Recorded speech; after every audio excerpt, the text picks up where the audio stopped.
This is your call to action. Get prepared, America. Economy, survival, energy, disasters. This is USAPrepares.com.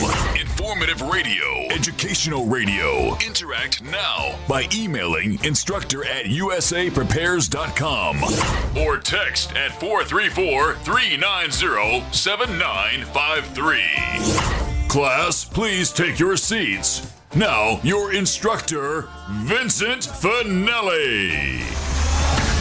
Watch the greenbacks tumble. Fielders down and crumble. Everyone all set? Cocked? Locked? Your dial is set correctly to USAPrepares.com. Broadcasting 2 hours daily from high atop the Missouri Ozark Mountains. Information's on the website. And you may listen live. You may listen on your smartphone, and you can go to usaprepares.com and click on Listen to Vincent. And that will take you to the live broadcast and the podcast, should you like to download them. By the way, I was talking with a member of GCN's team, and they said we are one of the most listened to broadcasts on the telephone lines that they have. So I want to thank our class for sharing this broadcast with friends and family and for being a member of USAPrepares.com. Thank you very much. Converging threats are confronted daily by your instructors. I'm Vincent Finelli. Tom is producing the broadcast live in Minnesota at GCN. And today we're going to be talking about inside prison, the reality, with Mike Parsons. Welcome, Mike Parsons. Good morning, Vincent. Good morning, Mike. Mike, it's great to have you on the broadcast. I just want to share with the class that you're a commercial pilot, a private pilot, a farmer. You're a Nemenha, a Native American medicine man. You have Native American blood. And you're a USAPrepares.com instructor. I'm so glad you're with us. By the way, Mike, I've got a post on our website, and let's see.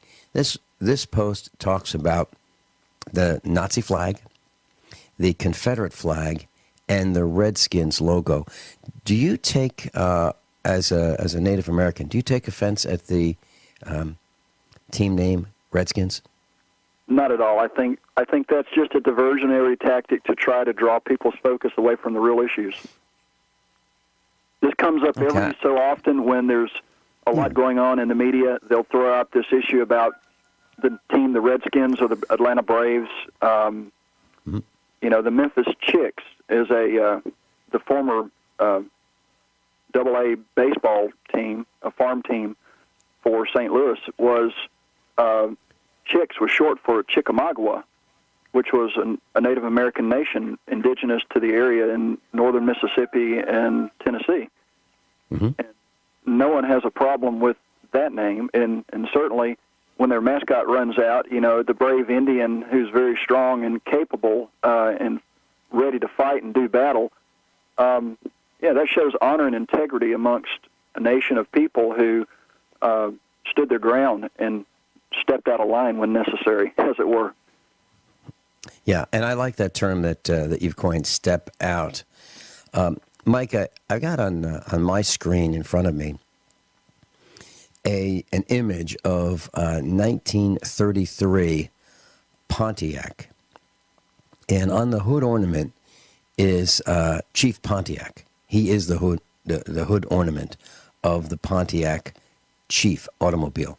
So I kind of think that would be an honor, wouldn't it? I do. I agree with that wholeheartedly, and certainly it's no secret that the state of Tennessee is properly pronounced Tennessee. It is a Cherokee name, and most of the towns and counties throughout Mississippi, Alabama, Georgia, and the Carolinas, as well as Tennessee, are derived. Their names are derived from Native American influence, and they're not just some oddity out there. And a lot of times people don't don't understand what the name stands for, Itawamba, Mississippi, has a sign entering Itawamba County. Welcome to Itawamba, native name, but small town traditional values. So they're trying to distinguish themselves directly right on top of the fence that, yes, they support the original name and the original people, but yet we are proud to be true colonialist in every sense of the term of European descent. Mm-hmm. Yeah. Yeah, and whenever I meet a Native American, for the first time I apologize for all the damage we've done and for the theft we've undertaken. There's no need for that, though. With all due respect, you had nothing to do with that. The people that were responsible for these atrocities were very few, and they relied on the ignorance and the stupidity of people following orders. And there are books that are written about the Trail of Tears. I have many in front of me where there's actual diaries taken from Union soldiers that were transporting them, and they spoke of the fact that the Native Americans, the Cherokee, didn't complain, didn't do anything. The women were very honorable. The men were very honorable. There was certainly cases in modern history where when people are in crisis, they freak out and they go crazy and they destroy their communities and kill each other. That was not the cultural way of the Native American. There was honor in even defeat, and certainly that is reflected in these letters, and I think it would do everyone a great deal of service to go back and read through these accounts to find out exactly the Native American way is the way of the origins of the founders of this country, because they didn't find it. It wasn't lost. It was already inhabited, and the Articles of Confederacy and, of course, our very own Declaration of Independence, which references the matter of being endowed by our Creator.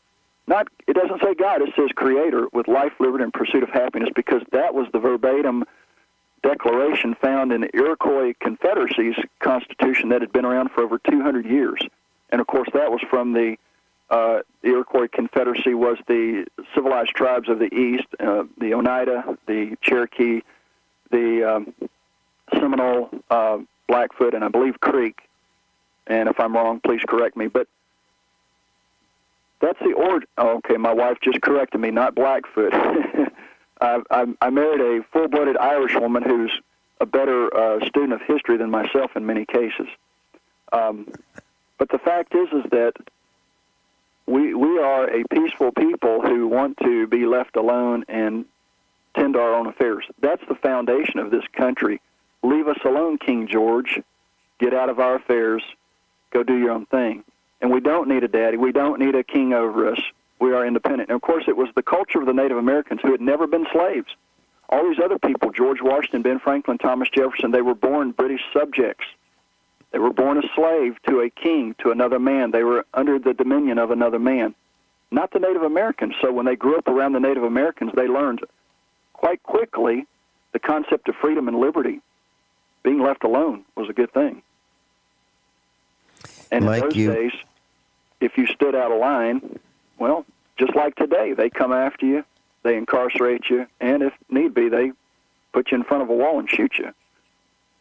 So unless we all come together and have an awakening, this trend will continue, and I, for one, believe that we can educate our fellow man, we can have an awakening, and peacefully we can take back what is rightfully ours and send the tyrants to the 7-Eleven concrete caverns of West Tennessee State Prison and others throughout this country, and let them see how it is to have some time to think about their crimes. Mike, you talked about ignorance and stupidity of people following orders. And naturally, that triggered my thoughts to our previous broadcast on life inside prison when you were talking about the guards that just seem to follow orders. Are there guards in prison who don't follow orders? And if so, what happens to them? Well, there are, and there are some that do not even acknowledge the policy manual, and they just run amok and do whatever they please, and for the most part, they're protected by the system. Then there are other guards who actually try to follow the policy, but yet when they see that there is a need for something in the way of humanity, they step out of line too. Now, those are the ones that never advance, but they have some integrity about them. And the few that I ran across that fit into that category, they were local, homegrown people that lived in the community, and this was the only job. There was nothing else available, and they needed to be able to stay close to their family. Single moms, single dads, and sometimes people that just didn't have the capacity or the means to drive long distances to go find a job in another county. And that's what you'll find across this country is most of these communities are counties that virtually have no jobs, no industry, except for the prison. And they do that by design. They run everything off because all they want is a closed shop so that they can control everyone. But yes, there are officers that totally do whatever they want in many respects, and to the detriment of the inmates, unfortunately, that's where the abuses begin. Because if they actually followed the policy manual, it really wouldn't be that bad for most people. And certainly, with the exception of the law in Tennessee that allows them to actually do medical experimentation on the inmates, which they do, the policy manual verily, I would say, and I didn't have the ability to read all of it because that's the problem. You don't have access to all the rules and regulations that you're asked to sign off on when you first enter the building that you're going to follow. So how can you follow rules that you've never been apprised of? But there is actually a policy that says if you've never been apprised of that policy and the warden is required to read you all the rules, we know the warden is not going to read you all the rules, that's the grounds that you would argue on your appeal when you're punished. Of course, you're already punished. They take all your things and they throw them in a buggy, a laundry buggy, and they take them with you to the hole, and then the guards go through your things, and they sift out the things that they want, and they steal them from you, such as your food, any appliances that you might buy for yourself on commissary if you've been there long enough, coffee pots, TVs, radios, batteries. Mike, hold that thought. Mike, hold that thought. We're going into a break. Mike Parsons, Vin Finelli, USAPrepares.com. Life inside prison, the reality. When we come back. Class, I just received an email this morning from Grace Thorne. She and her 6th grade class will be with us here at USAPrepares.com asking college-level science questions on Thursday. Of course, Dr. Richard Allen Miller will be answering the questions. That's next Thursday. And there's a meetup Monday. Where Did the Towers Go? Dr. Judy Wood will be with us for part 2. She's doing a live teleseminar with a PowerPoint presentation, and she will be answering questions. Hopefully we won't get thrown out of Ziggy's again, but that will be Monday. Dr. Judy Wood, Ziggy's, Sunshine in Glenstone, Springfield, Missouri, 5:30. The seminar is absolutely free, and you can meet a whole bunch of your instructors, USAPrepares.com instructors. Mike Parsons is with us, and we're talking about life inside prison. Mike, you mentioned that it seems that prisons seem to target small communities, and I can tell you that you're absolutely right. Back in the 1990s, a private prison tried to take over a little town that I lived in Virginia. And when I found out about it, I rallied the troops and made a lot of noise. Went on the radio, and we actually defeated them. We kicked that private prison out of our community, and the town fathers, the county wanted it, everybody wanted it, and it was a rough fight. It was a really, really rough fight, but we did win. So you're absolutely right. They tried to tell you how many jobs they're going to create. In a town of 500 people, they told us they were going to create 110 jobs. Now, obviously, class, when you think about this, you may think that 110 jobs, that's great, in a small community. But who's to say that you're going to get that job? Who's going to say that those jobs go to the residents of that little town? Think about it. So, and then your town will be known as, oh, yeah. That's that you live in that town with the prison, right? Think about it. And then the other thing that I really took a lot of heat about was I said that prisoners have friends like they're prisoners. And that's absolutely true. Prisoners seem to have friends just like them, and they come to visit the prisoners. So now Mike Parsons, who is a good guy, has friends just like Mike Parsons. I am a friend of Mike Parsons. So I believe that people in prison have friends just like them. Mike, do you disagree or agree? I totally agree. Mm-hmm. Okay. And I took a lot of heat about that because people said, how can you say that? How can you say that the they're going to be a bunch of bad people hanging around the prison visiting the prisoners? How can you say that? And I said it's because people like them, meaning, Vincent, at my first parole hearing, the parole officer that was over the unit that I was in went to the parole officer that was judging to determine whether or not they would grant me parole, and he went to her and said, "Look at this guy's file. The guy shouldn't even be here. This is so wrong." And then all of the people there that were speaking on my behalf, I had 2 retired FedEx DC-10 captains. I had a retired assistant comptroller for the Navy. I had business owners from the community. These are all family and friends. These were the people that I associated with a first vice president of one of the largest banks in the area. And all of these people were there saying that this is a travesty of justice. This person shouldn't be here. We ask that he be released immediately. And the lady said, "Yes, I recommend that you be released immediately, and that's what I will put forward to the panel in Nashville. But I must tell you that we've gotten one letter of opposition to your release."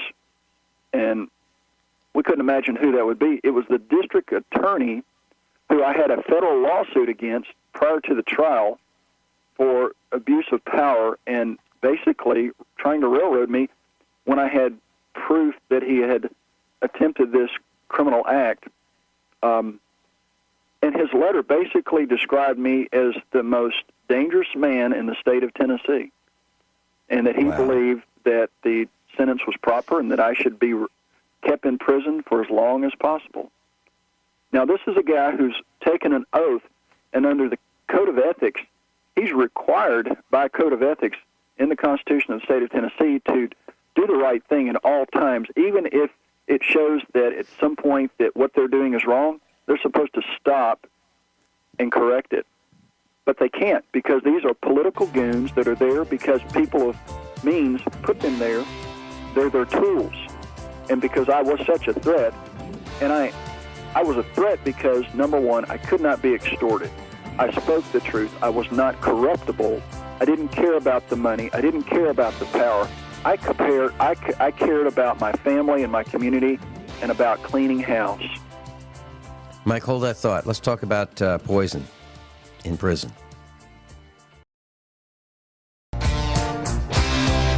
Class, I want to read an email that I got about the last time Mike Parsons was on the air with us. It says, "Vincent, your last interview with Mike shedding light on the prison industry and the rampant corruption there was enlightening and alarming. I wonder if they aren't doing brain x-rays on the prisoners as some type of experimentation. It seems everything they do is to make money. It is certainly not for the health of the prisoners. I also found it telling that Mike saw no prisoners over the age of 62. The food conditions, flu shots, and vaccines seem to be doing their work. Alex Jones has been saying that life expectancy in the USA is dropping. Many of our children now have diets exactly like the prisoners. I believe that all school lunches and fast food are variations of pink slime and lab-made chemicals. Most of the students at my school eat nothing but chips, Cheetos, cookies, and they drink soda all day." That is from a teacher who is a USAPrepares.com instructor, and she will remain nameless. Mike, poison in the, or do you want to comment on that? Well, the prison system is an industry. The fact is that in Tennessee, every prison has an industry, including the manufacture of Shaw hardwood flooring in East Tennessee. If you buy the hand-distressed, rub-scraped hardwood flooring at $2.50 a foot, there's an inmate making 30 cents an hour. That's a top-wage job. They're hand doing that for 8 hours a day. instead of going down to Mexico and getting slave wages or China, they do it right here because they incarcerate people that are not threats to the community, and they keep them in these houses of hell for long periods of time, and they guarantee in these private prisons that the state of Tennessee pays for, they guarantee them 95% occupancy. By law, there's a law in Tennessee that they guarantee the CCAs 95% occupancy. In other words, they have to generate inmates for their slave labor camps. The prison that I was at, they made the license plates for the state of Tennessee. They also made scrubs. So if you see a doctor or a nurse walking around with blue scrubs, they're probably made at the Henning Hotel. Now, I was fortunate. I was able to be assigned as the yard man, which was a job that most people didn't want because I was outside walking around all day picking up trash along the fence. I was outside the wire for the first 10 months, and I had the benefit of also, because of my nature and spirit, I was able to interface with the animals. I had 3 litters of cats that I raised. There was 1 litter of puppies that I raised. And I'll refrain from discussing what some of the guards did with these animals, but there's a certain amount of humanity with the inmates in that they all seemed to want to sneak out some food when the cats would sneak into the yard, and they would feed the cats. We actually even had skunks that would come up and eat out of your hand, as well as 1 gray fox. And those were things that might seem odd, but the ability to interface with one of God's creatures that is not corrupted, that is just trying to survive, and is looking for anything that it can in the way of compassion from another creation of God, was an amazing thing. And these were the things that I spoke about when I would go to the church's meetings. I would talk about these things, and I would encourage people to go out and try to do these things and get back to God, get back to the creation. And it changed a lot of people, their perspective of their incarceration. It gave them an escapism, as it were, to be able to deal with the confinement. Because it's a living hell when you're locked up like that and you're used to being out and being a free individual. It's not a good thing. Mike, I've never shared this with you. I haven't even shared this on the air. When I lived in Virginia, I moved to Virginia, and there was a company called it was Shaw, the same company that you're talking about, and this was a rug manufacturing company. I'll bet you it's the same company, and they gave up manufacturing in this small town that I lived in Virginia, and they just abandoned the factory. So after about a year, I went to the town fathers, and I said, I'll tell you what, there are a lot of, no, not less than a year, I went to the town fathers, and I said, look, there's this huge factory, and it's in town, but it's sitting there empty. I'll tell you what, why don't you guys write a letter to Shaw, tell them that you will forgive all the taxes on that factory, and I will take my computer company, and I will give 49% of it to all of those laid-off factory workers, every single one who wants to participate. I will train them for 6 months on how to run a computer company. I will train them from top to bottom. We will be manufacturing computers. I will give them almost half of my company for free, as long as they stay. And they will be owners. They will have shares in this company, my computer company. And we will become a little gateway, like Gateway Computers at the time. And they laughed at me, Mike. They literally laughed at me. But here's what happened next. Shortly after that, there was this prison that was coming to town. It was coming to town. And it was going to go in that old Shaw building, Mike. They took your idea, Vincent, because the powers that be, the governors of the state of Tennessee, are the partial owners of every one of these industries. There are state senators and representatives that are partial owners of each of these industries. It's all about lining their pockets. They took a Walmart in the town close to where I was staying. It was an older Walmart that had been shut down. They built a new Walmart. They took the inmates and they converted the old Walmart into a new jail for that city. That's what I'm talking about. This building was like the size of a Walmart, Mike, and everybody was in on it. And I'll tell you, Mike, it was the toughest thing to fight. I couldn't believe it. I couldn't believe that it was so hard to fight a prison coming to the center of our little town. It was almost impossible to defeat it. It took radio. It took going on the radio. It took advertisements in a newspaper. It took meetings. And I almost got fired as a school teacher because I got involved with trying to stop this prison coming to our town. And what I said was, I'll tell you what, if our community wants it, fine. But if they don't want it, it's not fine. It's the just and I said, system. I said, let's bring it up to a vote, and we'll have 3 public hearings on it, and then after that we'll have a vote. And if our community, our little town, agrees that this is what we really need to have, then I'll back off. But until that, I'm not backing off. And Mike, it was a unbelievable fight. So anyway, we won. But let's.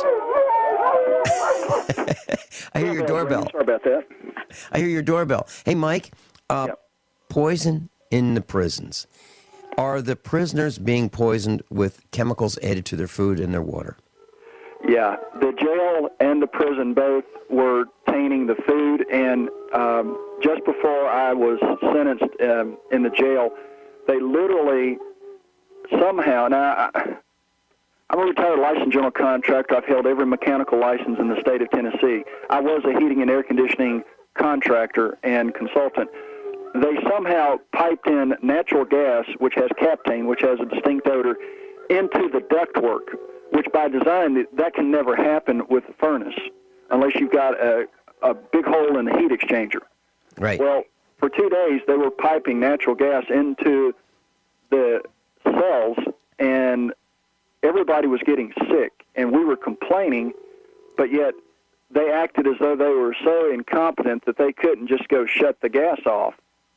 And finally, they got it stopped, but how much exposure to that natural gas do you have to deplete your oxygen level? I actually requested an oxygen level test, and, well, they reluctantly did it 2 days after they put the oxygen back in and shut down the natural gas. And so, of course, my readings were close to normal. They weren't high. They weren't normal, but they were in the low normal. But the reality is that this is what goes on, and people don't know about it. And those people, when they find out about it, they have the authority to do something in the administration. They do nothing. They do nothing because they don't want to have the state or the county or the city held financially responsible. And that's what it's all about, circling the wagons and covering for the evil. And in every one of these small towns, I guarantee you, there's a Masonic order that's running the prison. In Tennessee, the Masons run the prisons, and one of the people that I interfaced with there that was over my unit, he was a Mason, and I confronted him about the things that were going on, and we had a very brief discussion about faith, and he did not believe in God, and he believed in supporting the power, which he believed was Lucifer, and he was vocal about that, and he said, Mike, I don't think you deserve to be here, but virtually every guard and everyone in the administration here is part of the Masons, and if you go against one of them or if they take a dislike to you, I'll have to side with them, and things are going to be really, really hard. So just stay out of their way, and I'll try to look out for you and make sure that nothing happens to you. At the end of the day, he would side with the evil and the power. He's made his choice. His test has been handed out, and he's received his diploma. At the end of the day, at the end of time, his accounting will be satisfied. His account will be rendered in that category. Everyone has an accounting. Everyone has a choice. There will be a test for everyone. You have to choose. Will you step out of the boat and stand for good and righteousness and honor and truth, or will you follow what is the perceived power and be doomed? There's your choice. Mike, everyone has a choice. Mike, what you just said connected some more dots. When you said Shaw Hardwoods, Shaw Carpeting, that connected some dots for me, as I discussed. But when you said the Masons, that connected some more dots, and I'll tell you why. I lived in this small town in Virginia, and really there were 500 people in the town. And I knew a lot of people because I lived there 18 years. And many of them were Masons. And the Mason, the hall was, a mile down the road from our farm in town. Here's the point, Mike. The Masons were for the prison. You're absolutely right. I couldn't believe it. And the Masons are the town fathers. Those are the movers and shakers, the blue bloods, the royalty of this little hamlet in Virginia. The guys who wanted the prison. The guys who were willing to step on their friends and neighbors and trash the entire town for their own personal gain. It's disgraceful. Boy, my blood is boiling. I'm glad we have a commercial break. Mike and I will be right back.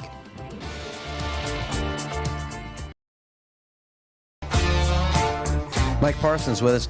Mike, I was thinking back to a bunch of our meetups, and we used to have a former cop, a former local cop, not Springfield, but a small town. And he would come to the meetups, and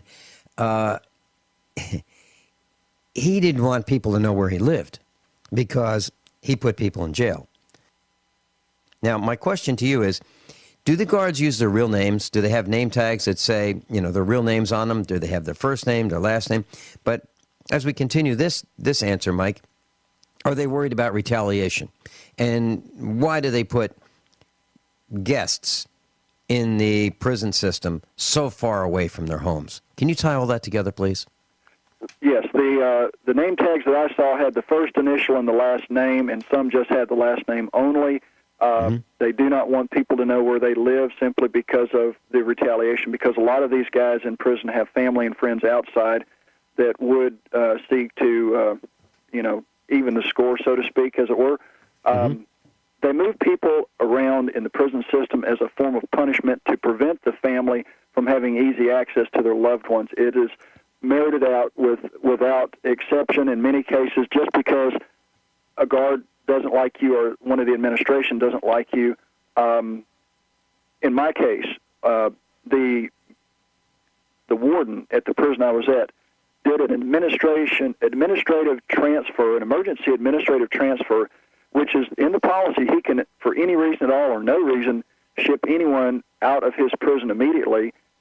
And he ordered that to be done to me, and I got the word. And I called a friend of mine who called the lieutenant governor of the state and reminded him that they had an innocent man in prison, and they were trying to ship me away from my family and away from my resources. And the lieutenant governor secretary got on the phone to the person over the prison system, and within 30 minutes it stopped. Now, that was all the help that I got the entire time from anybody within government. But the government, once you're in the system, you're their property as they view it, and they have the right to move you anywhere. The reality is that most people cannot afford to call home when they're across the state lines. From here, I could call relatively locally. It would cost me $3 a minute. Okay? If I'm calling to East Tennessee from West Tennessee, it would be $6 a minute or $9 a minute or $10 a minute, depending on the zone. How many phone calls can you make at that rate? How many people whose loved one doesn't have you there to help contribute? How many of these wives out there can, paying the bills, taking care of the kids, taking care of all these other things, can afford to have their husband called? Very few. Very few. And that destroys a lot of households and a lot of marriages because without communication, it's a problem. Who's profiting, Mike? They do that intentionally. Who's profiting at $6 and $9 a minute? Yes, and the prison system has a private company that does the phones. That's why the inmates are willing to take the chance and pay $400 to get a cell phone that their family can reload minutes on, because the risk is outweighed by the cost. And if they get caught and they get moved around, they don't care. They'll spend another $400 and get another phone, because it's more important for them to talk to their family than it is as to where they're located, because the state of Tennessee is almost 500 miles long from point to point. It's closer for me in the Memphis, Tennessee area to go to Canada in a straight line than it is to the farthest points of Johnson City, Tennessee. And for a person to come visit their loved one from Johnson City, Tennessee to Henning, Tennessee, it's a 10-hour drive if they're going the speed limit plus, and then to stay in a hotel and then to drive back to go to work, it doesn't happen that frequently.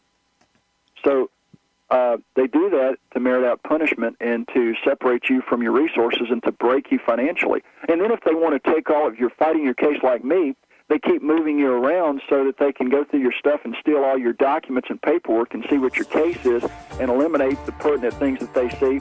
So you've missed filing dates, you miss appeal times, you don't have the communication that you otherwise would have, and so you lose your appeal.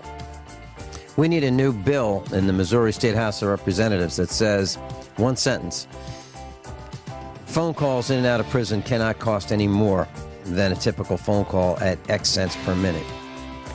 Mike Parsons, we got to do this again. We have to do this again. There's so much information that you have to share with us outside of prison that we need to know. Will you come back? We'll do it. Be glad to. Mike, thanks so much. Have a great weekend. Class, please stay tuned for hour number 2, Roy Birdsong, Inside the Cellular Telephone Industry. We'll be back in just a few minutes after top of the hour news. This is your call to action. Get prepared, America. Economy, survival, energy, disasters. This is USAPrepares.com. Informative radio, educational radio. Interact now by emailing instructor@USAPrepares.com or text at 434-390-7953. Class, please take your seats. Now, your instructor, Vincent Finelli. Watch the greenbacks tumble. Everyone all set? Cocked? Locked? Here we go. This is hour number 2, USAPrepares.com. Roy Birdsong's with us, and we're going to be talking about inside the cellular telephone industry. Roy Birdsong, choose your own wireless. He's in Springfield, Missouri on 2900 South Campbell if you'd like to go visit his store. Hey, welcome, Roy. Hey, good morning. How are you? Roy, it's always a hoot when I'm with you, and when you come to the meetups, you just kind of walk in quietly and everybody kind of smiles because Roy's here. Roy, you're at least we're not going to get kicked off.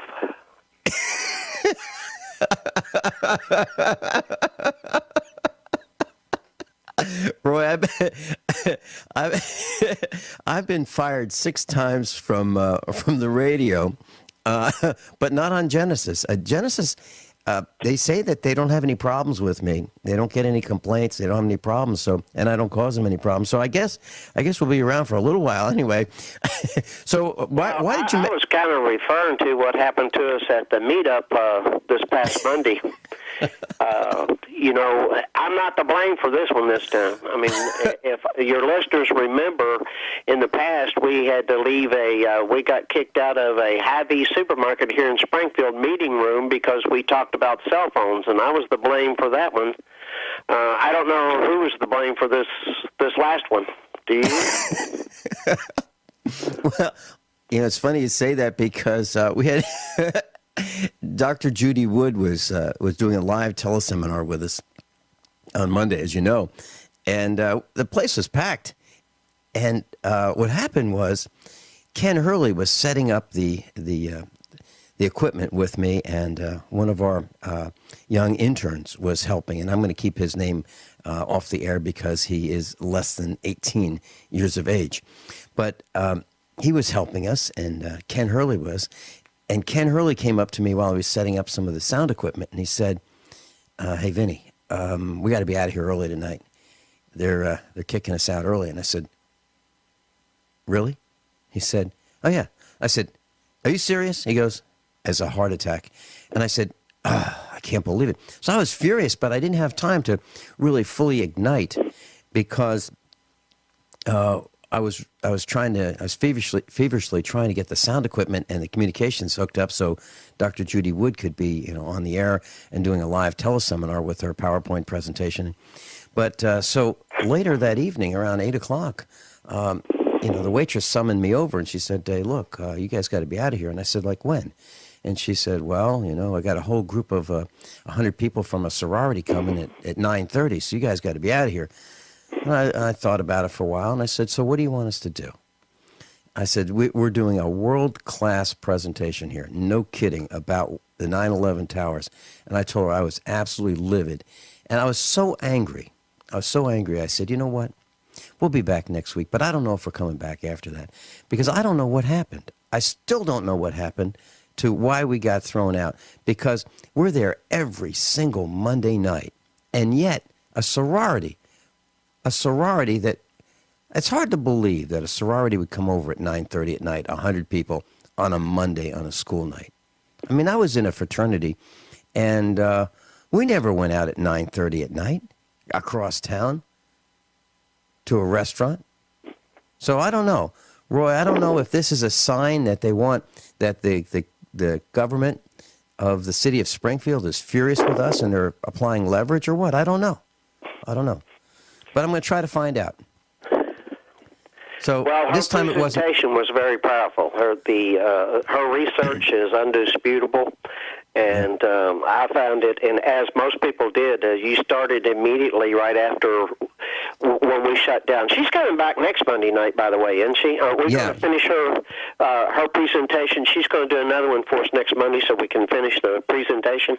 Yeah, she's going to be back next Monday for part 2 and questions. You know, she went from about 6:15 to 9:15, and then everybody just ran out the door because we had to be out of there. But I asked her if she would come back. They didn't run out before they started buying the books.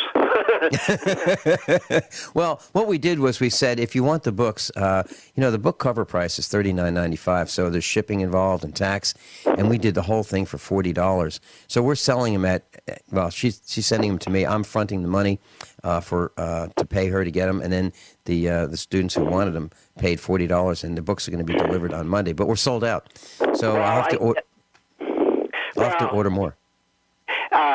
I can't remember. Did you? Can they go to your website and put in an order for those books?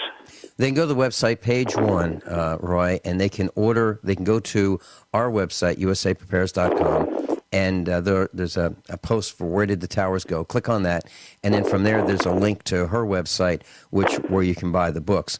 Or if you just want to come to the meetup, you can buy the books. And what we do is we have an arrangement with Dr. Judy Wood to get the books autographed, and it's really, really nice to have an autographed copy. To me, those are some of my most prized possessions, the autographed copies of books, and I keep them all in the studio. But yeah, she was great, Roy. Hey, Roy. Well, I think I would like to invite any of the listeners out there who have never been to a meetup, those that have and haven't been back for a while. They really this next Monday, when she finishes up her facts presentation on what happened on 9/11, I invite all the listeners out there. This might be one that you'd want to show up and listen to because it's a pretty powerful presentation. Yeah, and it's absolutely free, Roy. We don't charge, we don't charge for the Ziggy type meetups. And I've gotten a whole bunch of emails suggesting, hey, why don't you bring the meetup to my town? Seriously, Roy, people want us to move out of Ziggy's and move to another location. So that's a possibility. I've got to talk to the owner and find out exactly what happened. I think it's time to invest in a USA Prepares mobile trailer. You can move. You can go from town to town and have meetups in the different areas that people have requested you to show up and have the meetups. It's a little difficult with our mobile trailer to be able to satisfy everybody, but you got to remember, last Monday, for example, there were no chairs left over. Well, I saw new people there. Yeah. We had a dentist came for the first time, and he said that he bought her book. He couldn't believe that she was, doing a live teleseminar with us. And then he found out that she was supposed to be there in person, and I asked her not to show up in person because I didn't want her to spend the travel money just to come out to Ziggy's 2,000-mile trip. But Roy, your store has become, the hangout. For when we're not meeting up at Ziggy's on Monday, your store has become the hangout. People come there for information, what's new, what's happening. That's fascinating, Roy. And I want to share some. it's not only fascinating, but it makes my job going to work on a day-to-day basis, being able to connect to the people that come in the store every day. And you're right. We discuss everything from cell phones and how to manage your account to politics to, just insurance needs. We have insurance people coming in and out the door. Yesterday we had an insurance, a mother and a son who own an agency in Nixa. They were in the store yesterday, and in a matter of 15 or 20 minutes, they were giving kind of a little seminar on what the Affordable Health Care Act is going to do to people, and it sure awakened a lot of eyes of people that were standing in the store when they were talking about it. This is we kind of have an open forum there. You've been there. You know what it's like. Well, I was thinking, Roy, what you need to do is have coffee and have people buy the USAPrepares.com GCN coffee mugs or USAPrepares.com Big Country 99 Rooster coffee mugs. And if they buy one, then they get free coffee, and just bring your coffee mug in with them and have informal classes at Choose Your Own Wireless, which is a class, for those of you who don't know, 2900 South Campbell in Springfield, Missouri. Well, hey, Roy, here's something that happened to me yesterday. I wanted to buy a jersey, with a hooded jersey. Sometimes they call them hoodies now, and I needed a couple for the farm, because I get on the tractor and sometimes the weather's a little chilly, and I'll just pull the hood over and so forth. And you need them for air travel too, right? So I went to buy them, and there's a factory outlet in Lebanon. And I hadn't been there for a year, and so I went to pay for it, and I pulled out my credit card, my Anthony Soprano Visa card. And the girl looked at me, and she smiled, and she said, "I remember you." And then she said, Pam Anderson was here, and she was rattling off some names of some of these famous people who have been to the factory outlet. And she said, when Pam Anderson was here, she didn't look anything like the Pam Anderson that she sees on television. Roy, here's what I'm saying. People are now following this lead where they're getting credit cards and cell phones in names of their favorite television actor, musicians, performers, ball players. They're getting, Garth Brooks, right? It's unbelievable. It's taken off. Well, you started that. Well, you started that all by your little self. I wouldn't say that, Roy, but I did announce that I have an Anthony Soprano credit card. My son is Anthony Soprano Jr., and I have credit cards in all different kinds of names. And the girl was really funny at the cashier at the factory outlet where I was buying this hooded jersey. She said, "I'm going to need to see your ID." And I smiled and I said, "I can't do it. I can't give you an Anthony Soprano ID." Well, maybe I should make one up. Maybe I should make up a press pass. Well, that happens to me at the store. Ever since I've been involved with USA Prepares and people are preparing, they come in now, and with the seminars that I've given in the past, they finally realized not only can they get credit cards in those names, but they can get a cell phone in those same names. Hey, let's talk about that. We must have about 15 or 20 Marilyn Monroes running around town here. They're dedicated to the female population who come in and buy cell phones from me, but basically... Hold on.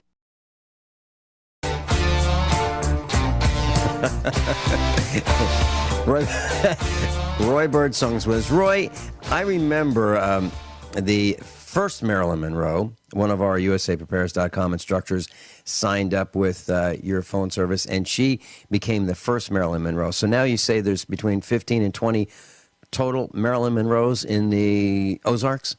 Oh yes, they're all running around with phones that are that with the Marilyn Monroe tag to them. Whenever you do business on a non-contract basis, you really don't have to put all your personal information in there.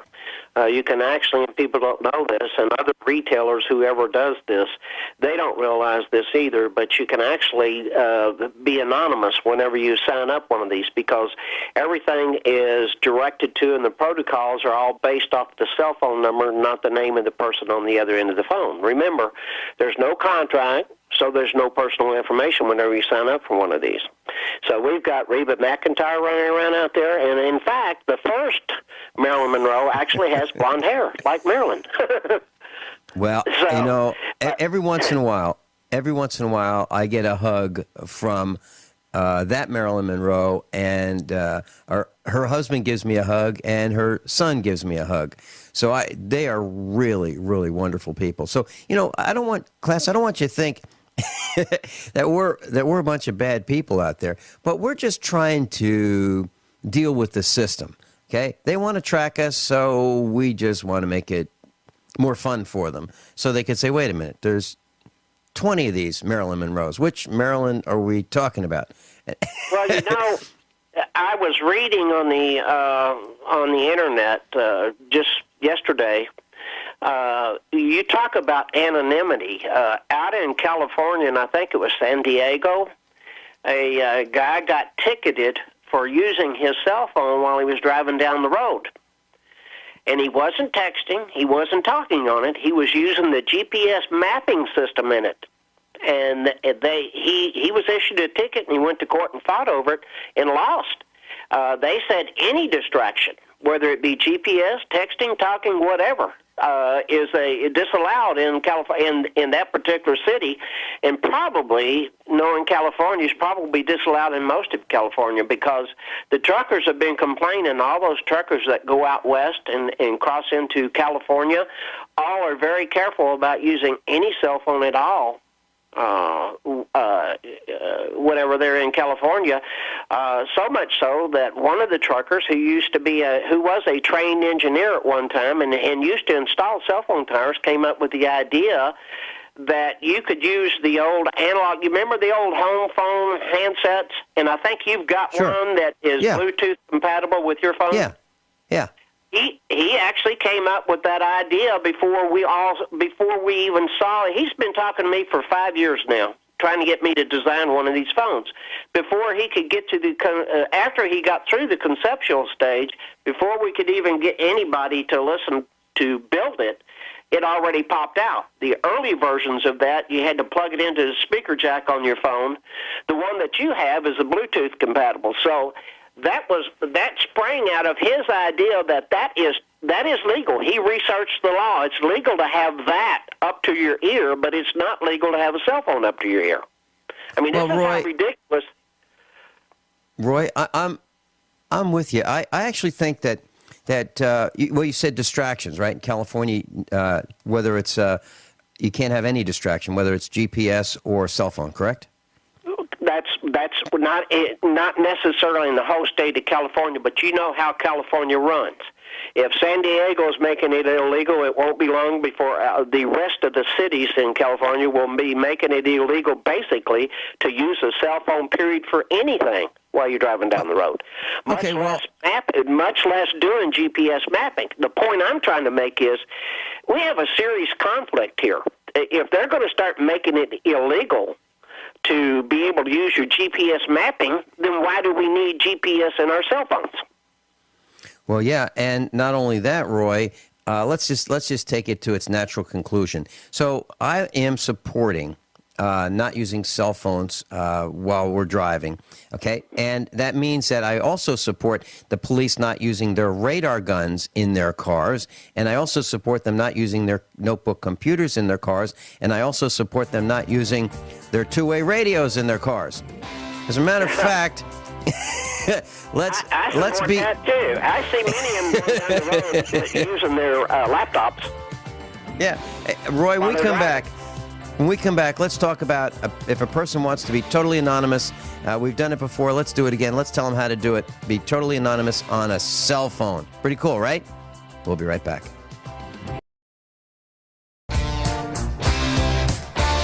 Roy Birdsong's with us. Choose your own wireless. 2900 South Campbell Avenue, Springfield, Missouri. And if you'd like to stop in, he's on 2900 South Campbell, Springfield, Missouri. And his phone number, if you'd like to call the store, 417-823-3715, 417-823-3715. Roy Birdsong's been with us for so many meetups. He's been at the Get Prepared Expo since Expo number 1. He gives a seminar on what's really happening inside the cell phone industry and how to really drive down your cell phone costs to the absolute lowest possible.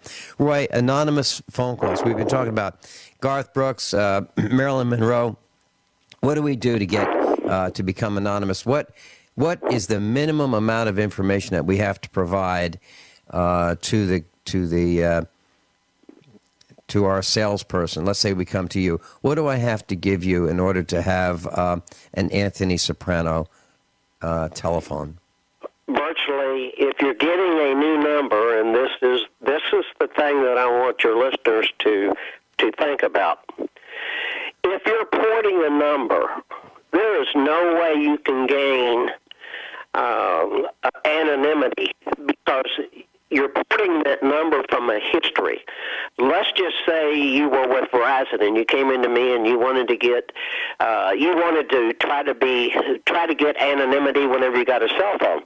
There's virtually no way you can do that if you port a number because you have a history with that number. So you could port that number into one of my MVNOs, and if anybody wants to check where that phone number came from, all they got to do is run the phone number and they'll see a history on it. You can't evade that part of it. You have already lived through that. You have created that cell phone number and the personality of that cell phone number. So the only way you can get anonymity is to get a brand new phone number. What a lot of the people do whenever they call me or come in to see me, we do a lot of this over the phone. We've done several just this past week outside of Missouri, people that call in from outside the state, is to just get, most of the people are just getting a basic phone if they want anonymity, basic flip phone, or in most cases they've got their own phone, and we hook them up, and one of the plans that we use, the more popular plans, is if they don't need it to talk on it all the time, they just need it as a go-to phone if there's an emergency. They pay a one-time fee of $80. That gives them 2,000 minutes to use for a whole year. So that breaks out to less than $7 a month, and that's about as cheap cell phone service as you can get, and it runs on Verizon's network. So when they call, if they get a new number, we virtually can put any information in there if they want anonymity that they want us to put in there, because all of it is pretty much not even for billing. It's just to set the account up. So there's without billing being attached to it, without having a reoccurring bill each month, you really don't have to give specific information. Okay, I was talking to a young man who does not have a credit history, and on purpose, he does not have a credit history. So a person without a credit history can get one of these anonymous phones just by paying cash, correct? That's correct. Even if you can have no credit history, bad credit history, it really doesn't make any difference. It's only predicated on one thing, and that is your ability each month to pay to take care of your own bill. There's no paper trail here. They don't send you a bill. That's part of the way they keep the prices down so low. They don't have a intricate billing system. It's pretty much left in the individual's hands to monitor and take care of their own account. Now, one of the things that we do is we have a billing system that we set up. If they want to put a debit card or a credit card or something on file, we will make their payment for them each month. If they don't want to do that, they just call us each month and make the payment over the phone, or they can go to the website. Not everybody does that. What I'm doing right now is strange and different because there's no contract. Premium MVNOs. It's unlike the prepaid stuff that you get at Walmart and that you see like Consumer Cellular that AARP pushes. All of these products are created on the prepaid side of all of this, and it's created for an income stream. They really don't care what carriers their phones run on. They just sell it and push it because they make money off of it. Now, we sell to every carrier in the country, for example, and anybody that's worth their salt doing this non-contract stuff better know what works, where it works, and how it works, because it makes a difference. Because without that knowledge and that expertise, you're just wasting your money. Roy, let me see if I've got this right. You're saying that there are not all cell phone prepaid coverage is the same. You may get better or worse coverage depending on which plan you go with. Is that correct? No, which carrier you're with, and carrier. It's up to whoever you're purchasing your product from for them to be able to advise you. What we get paid for in my business is the expertise of knowing what works, where it works, and how to make it work correctly. And we're the only ones doing this. In Springfield, we're the only ones doing this because the few that are doing the non-contract or the prepaid, most of the others are doing prepaid, they don't care where it works. You got to understand the mentality. The mentality is sell your phone, activate the phone, get paid, and they want to be done with you. Mm-hmm. My customers come back. I have probably get 98% retention rate because they rely on me to give them accurate information. This is just one less thing they have to worry about in their day-to-day activities. If they know they can come by or talk to us, we repair phones, so we could tell them whether the phone's worth repairing. So we save people a lot of money. And most of the plans that we do, whenever we switch people off of these heavy contracts that they're on with the major carriers, we save some people as much as half. Some people I've even saved more than that. Half of what they're paying each month, and they're running on the same network, and in a lot of cases, using the same phone. We just got, we are going to basically be the same thing as major carriers that you walk in and sign a contract with. In about another week, we'll be able to offer high-speed internet on a cell phone, and that is called 4G LTE. That's unheard of. And by another 7 to 10 days, after we get it in and test it, it should be ready to go.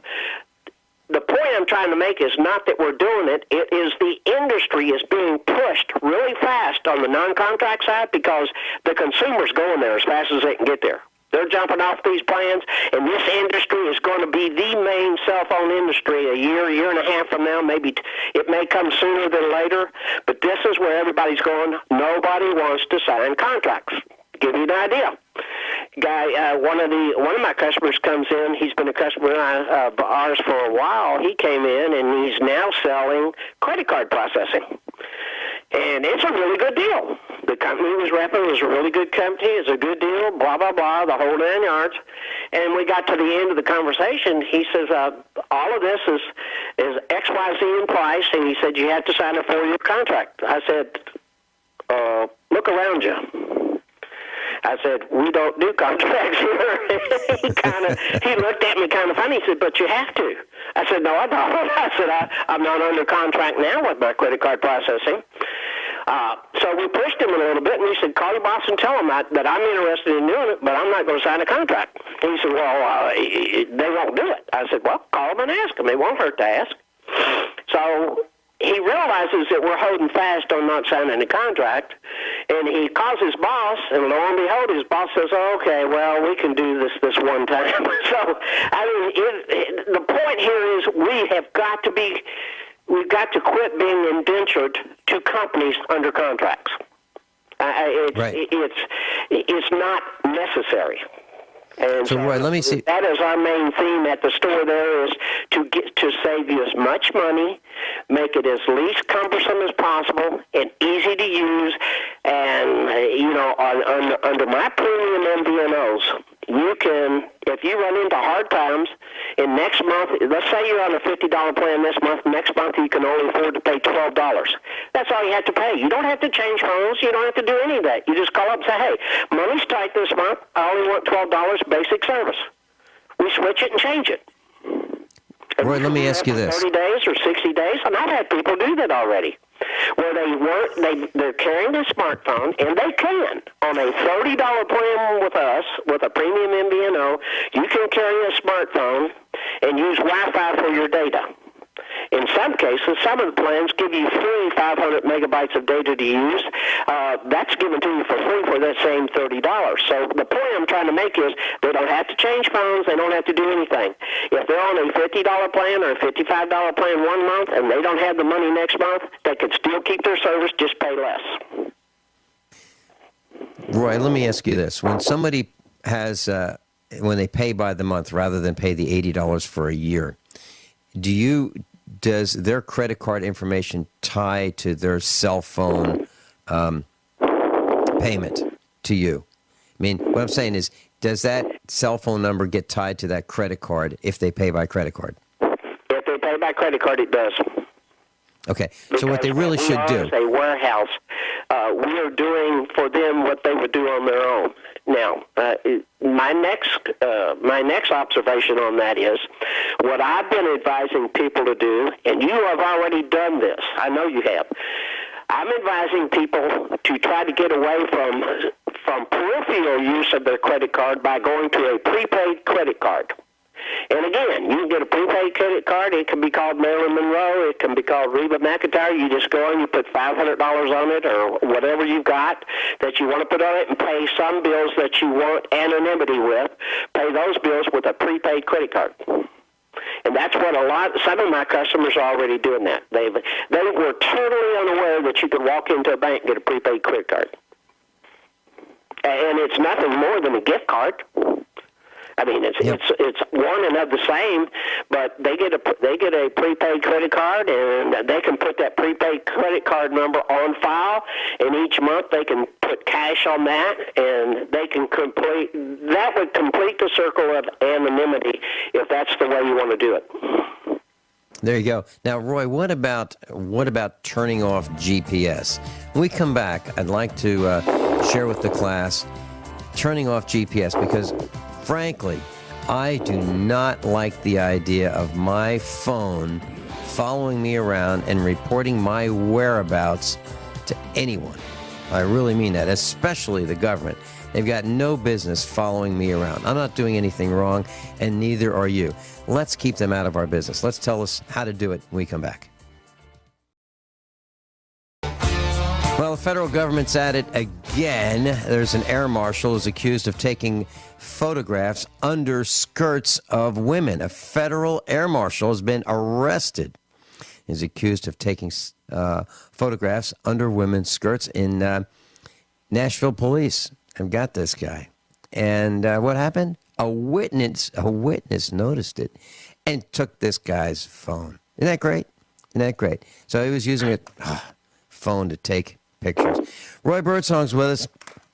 And Roy, turning off our GPS, that's what we need to do. I want to do it, and I want to make sure that anyone else who wants to turn off the GPS so that they can't be tracked whenever they're either in movement or at home, because people seem to bring their phones with them everywhere. How do we do it, Roy?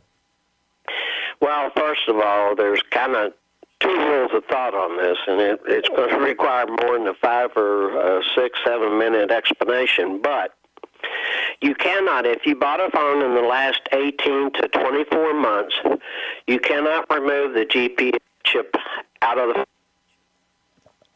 It's installed, and it's permanently embedded in that phone, and you can't get rid of it. Now, a lot of people talk about this. Hello? Yep, we're good. Hello? I'm sorry, I lost my connection. A lot of people talk about this. What I recommend people do is to get a basic phone if they want anonymity and they want to be able to lose the GPS side of it. The early editions of all these cell phones, and I'm going to correct myself on this one because I did a little more in-depth research. Shannon and I did my main tech. All phones, even early cell phones, had a rudimentary form of GPS in it, but they don't work anymore. They were based off of a different system. So it's hard to track a phone, and I think it dates back to 2003 and 2004. On basic phones only. Smartphones, when we started building smartphones, we kind of got into this motherboard, the GPS chip. We made available more space and more room for things that could be added to it. And as we evolved more into smartphones, we got more into 911, all of this. If you've got a regular cell phone bill, you'll see that you pay a 911 tax on that, a federal tax to support the 911, and that's all based off of global positioning. So if you want anonymity and you want to kind of get away from that, you got to predate yourself back to 2003, 2002, 01, maybe 99 to get a basic phone, basic talk and text. That's all you'll get if you go back to 2000, 2001, because we had very few smartphones back then. And they were all rudimentary smartphones, and the entry level, that's what began this evolution into smartphones. So they weren't sophisticated enough to be able to handle the new tracking system that they have now. So most of those don't work. I have heard rumors that there is devices out there that can eliminate the signal being that if you buy a device, I don't even know what it's called, but if you buy this device, it will eliminate being able to track you even on a current phone. So a lot of people out there are looking for ways to get around that.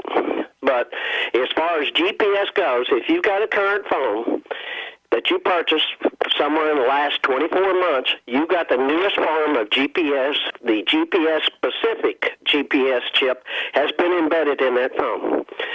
So anything prior to that, the farther back you go, the better off you are, because you keep getting, if you go backwards, you keep getting more rudimentary. Now, the reason why I'm correcting myself is I was under the impression that there was no GPS in the early versions of the basic handheld phone. But there was. And all they used back then was what they called triangulation.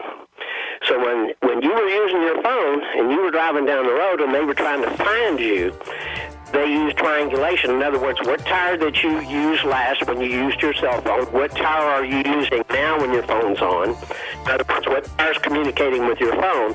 And they could closely pinpoint approximately where you were at. Right now, it's even more accurate than that. That's why this new GPS system, embedded chip that they've got, it is more accurate. Roy, we're out of than the time. old system. Roy, we are out of time. I can't believe it. Roy Birdsong, Choose Your Own Wireless, Springfield, Missouri. Link on the website, page 1, usaprepares.com, if you want to contact Roy Birdsong. Choose Your Own Wireless, Springfield, Missouri. Roy, thanks so much for being with us, class. Above all, honesty and integrity. What happens next is up to you.